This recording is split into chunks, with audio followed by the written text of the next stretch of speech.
You're listening to Making Waves, fresh ideas in freshwater science. Making Waves is a podcast where we talk about new ideas in freshwater science and why they matter. Making Waves is brought to you with support from the Society for Freshwater Science.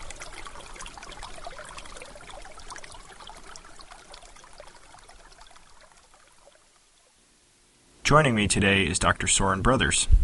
Soren is a postdoctoral researcher at the University of Guelph, where he has been leading a group of researchers from several universities to address multiple stressors in the Great Lakes. He's the lead author on a study recently published in Global Change Biology titled Benthic Algae Compensate for Phytoplankton Losses in Large Aquatic Ecosystems. Thanks for joining me, Soren. Thanks for asking me. So I came across this paper recently, and it grabbed my attention for a few reasons. First, I myself done quite a bit of research on the Great Lakes, so they are dear to me. And second, because I feel there is an important fundamental ecological question here, and as well as some more acute applied Great Lakes questions that people are very curious to see what will happen going forward. So the Great Lakes are ecosystems that have seen a lot of change over the last half a century, including a recent, pretty significant increase in water clarity. So in this study, you and your co-authors estimated the primary productivity and the benthic productivity going back to the 1970s. Then you evaluated the patterns and changes over time in all the Great Lakes and found some interesting results relating to the relative balance of primary production pathways. So what are the major issues you wanted to look at in this study, and how did you become interested in these issues?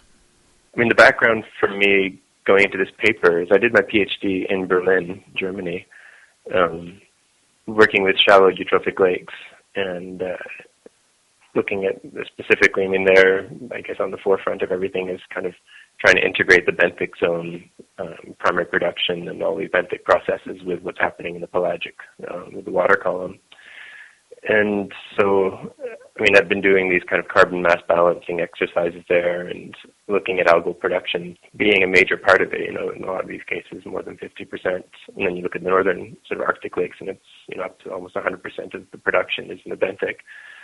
And when I started this position at the Great Lakes, I wasn't too surprised because it's always sort of, you always hear this caveat that this research is only applicable to really shallow lakes. And I think it kind of struck me when I went to, there's the International Association of Great Lakes Research, their conferences, IAGLR, every year. And I went to one, and a researcher mentioned that they'd measured Secchi depth readings in Lake Huron of up to 50 meters in one of their campaigns. And that kind of surprised me because I was thinking, well, if you have 50 meters Secchi depths, that means you have, maybe up to 120 meters of, over 100 meters of actual photic zone. And at that point, you're reaching sort of the mean depth of the actual ecosystem, which means you are occasionally getting light pretty deep down in these lakes, and where you could have some benthic primary production. So that was, I think, what sort of keyed me into it being maybe an interesting thing to study. And then it seemed like a natural question to ask, because no one seemed to be really considering it very seriously outside of just very shallow nearshore zones and as a issue for nuisance clitophora. And then B, just because that's already what I've been working on for my PhD. So it was an easy transition to just kind of apply the same sort of theory but to a larger lake and just see whether it was an issue. That's why I contacted Yvonne Vedaboncoeur, because she was, I'd met her in Berlin as well. She'd given talks there, and she said she's done a lot of work on benthic processes and benthic primary production. And she was also interested in working with the Great Lakes, and has now her own PhD student we're going to follow up and take measurements in Lake Erie and in some of the other lakes to see what the benthic primary productivity is there by scuba.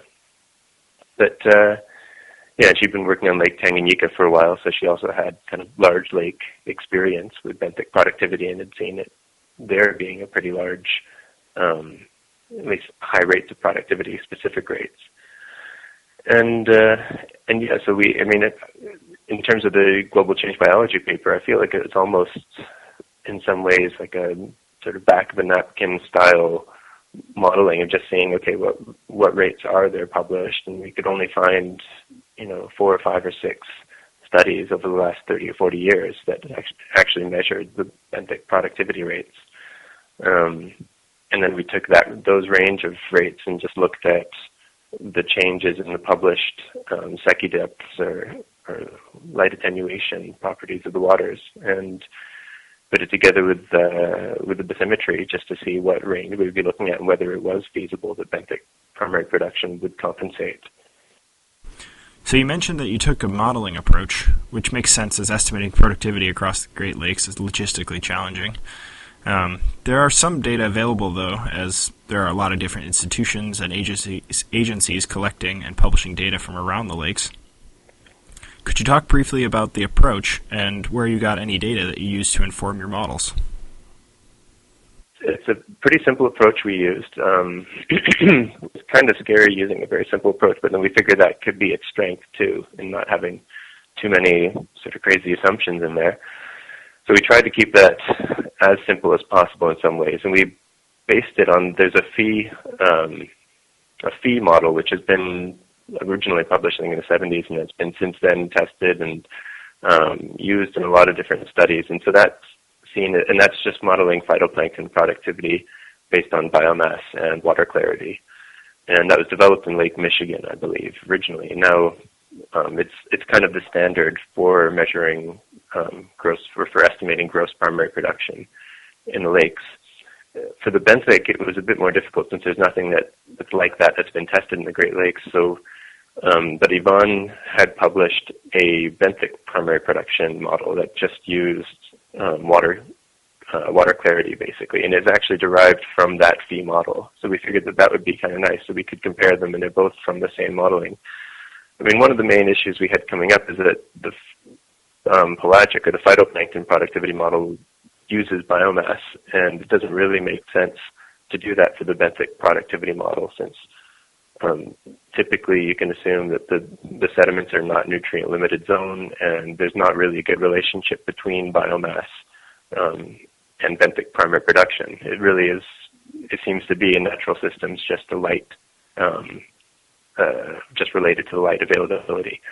So that was, I mean, the background, and we got all the chlorophyll A data for the pelagic model and all the water clarity data for both models from just as much literature as I could find. And then we tried to organize by basin as much as possible too, because obviously, I mean, we were kind of curious about looking, for example, how does it compare that people would typically assume maybe Saginaw Bay would have higher benthic primary production since it's so shallow. But then at the same point, those bays are highly turbid, so you're actually not going to have as much light transmission possibly. So it's kind of interesting asking those questions too. So we tried to organize it into basins as well as taking in the weighted mean of the whole lake to see how it kind of balanced out. So you looked at changes in phytoplankton production and benthic production over the last several decades. So what did you find? What were the major changes and the timescale of changes that you observed? I guess so. In terms of primary productivity, we saw a decline in the pelagics, or in phytoplankton production, in all the systems, which I was actually a little bit surprised about. So even with Lake Superior, there was a slight decline, even though they didn't have zebra mussels, and it's not a huge watershed loading. Maybe nutrient loading has been reduced in Lake Superior too, but that's usually not seen as one of the lakes people focus on. But the water clarity had increased, and the chlorophyll concentrations had decreased over that same period there. And yeah, I mean, with that, the only basin, so in Lake Erie in general, mostly because of the central basin, there was an increase in, there was a decrease in water clarity and a decrease in phytoplankton concentrations, or in chlorophyll concentrations. And so that seems to be sort of the odd lake out here. But in all the other lakes, we see this increase in water clarity, and that goes with a decline in phytoplankton production, and which makes sense, because usually that's, especially for large systems, that's basically considered to be the only driver of water clarity is phytoplankton biomass. And it's not necessarily only a driver. You get these, whiting events and calcium carbonate precipitation, but usually it's linked to chlorophyll concentrations. And yeah, with the decline in Lake Ontario and Lake Superior, it was a relatively small decline in phytoplankton production, and the increase in water clarity was great enough that it looked as though the benthic primary production would fully compensate, or possibly even overcompensate and increase the total primary production in those lakes. In Lake Huron and Lake Michigan, both increase in water clarity, but it wasn't necessarily great enough to compensate for these massive declines in phytoplankton production that we'd seen. So with those ones, I mean, it's interesting. So that was one part of the story, is it didn't seem to compensate. But at the same time, in Lake Huron, for example, that ended up, because there was such a huge drop in pelagic primary production, by the end, the water column, or the total primary production of the lake, had the highest percentage of any of the Great Lakes that was benthic. So it was, at the upper end of our range that we were testing for, it could be, up to about 50% of the total primary productivity of Lake Huron is benthic. But you still have this story that from the 70s to 2000s, the total productivity of that system declined, and it's still going towards a greater benthic dominance. So you could still have this kind of fish collapse community, but it's the benthic is there kind of almost as a safety net that is still an important resource, and is still becoming a more important resource. So there have been these large changes in water clarity, and you mentioned nutrient loading as one driver of it, but also I know that the Dracenid or the Eurasian mussel invasions in the 1980s and 1990s have had impacts on water clarity. So has most of the change occurred since these invasions? Certainly the area of the lake receiving light all the way to the bottom has increased dramatically since these invasions and the early 1980s. Yes, and I mean, but then from a longer time period, we're looking at, then it becomes a more interesting question maybe again, because, there's a question of, for example, Erie was likely, before the 1950s or 40s and before the major eutrophication of the 20th century. It was probably clear water, and actually a follow-up paper we're already working on now, which we haven't yet submitted, but that's looking just specifically at sort of Central Basin Lake Erie. It seems to be that probably the main depth of Lake Erie used to be in the photic zone. And so you might be even looking at these kind of shifts in ecological processes between benthic-dominated and water column-dominated food webs. And yeah, definitely the zebra mussels play an important role. And I think also watershed nutrient loading played an important role. So in terms of this global change biology paper, I mean, we didn't really go into the discussion of the relative role of zebra mussels versus watershed, but we know that there's an increase in water clarity, and both of those sort of happened at the same time as zebra mussels and nutrient load declining. And then, yeah, I think all of the follow-up work I want to do on this is looking more at the sort of ecological repercussions. And I didn't mention it before, but with the work I was doing in Germany, it was also looking a lot at regime shifts, so sort of phytoplankton dominance versus periphyton dominance, and trying to see how that affects carbon cycling in shallow lakes. And it's looking to me more and more like that could help explain also what's happening in the Great Lakes right now, and in terms of things like these Lake Erie problems of, recurrent cyanobacterial blooms and these massive fish kills and anoxic events. They could be partially explained by these kind of overall long-term large shifts in actually how the ecosystem is processing its nutrients and carbon, and how these cycles are setting up. So I think the food web implications are one of the most interesting aspects of these results. So you observed this compensation from the loss of pelagic production to an increase in benthic production. And this has the potential to majorly shake up the foundations of the food webs in the Great Lakes. So how does this shift from pelagic to benthic production, even though in some cases there is compensation and the total productivity might have increased, how do these changes differentially support consumers? Are there potential shifts in the food web, or is this true replacement where we might expect little or no change in the communities? Yeah, I mean, I guess it's a theoretical replacement. I mean, all it's saying is that the food is not necessarily gone, but it's changing its type and location.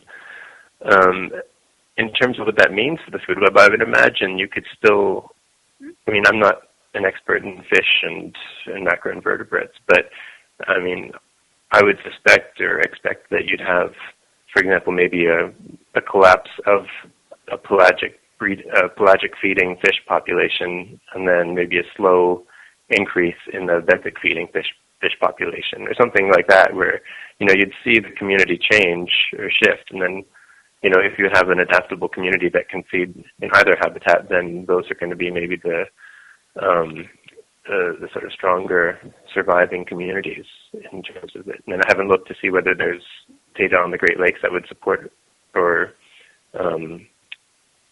contravene that. But I do cite in the paper there are a lot of studies that have been showing that fish communities are generally, from stable isotope analyses, are deriving more and more of their nutrients from the benthos. So that supports this idea that there's a shift from the pelagic to the benthic primary production. But I think it's really interesting. I like the idea that this could be,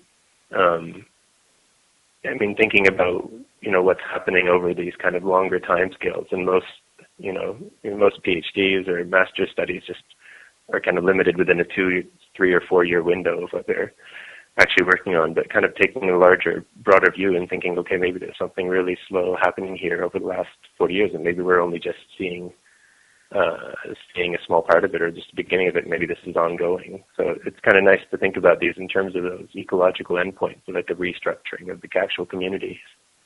But I think it is interesting.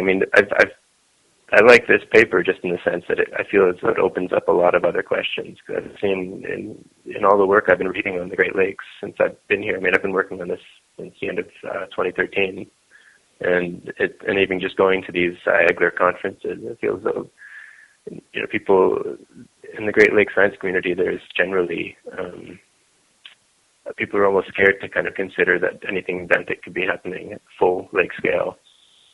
And so it's been interesting just kind of seeing that this is coming out now, and hoping that this kind of opens up some more questions into how, both, for me, carbon cycling, but obviously the food web and the ecology of these lakes could be linked and could be sort of better understood that way. You've just heard from Soren Brothers, a postdoc at the University of Guelph. He was lead author on a study recently published in Global Change Biology titled Benthic Algae Compensate for Phytoplankton Losses in Large Aquatic Ecosystems. You can find out more information about Soren and the paper at our website, www.freshwater-science.org. I'm your host, Tim Cline. Thanks for listening.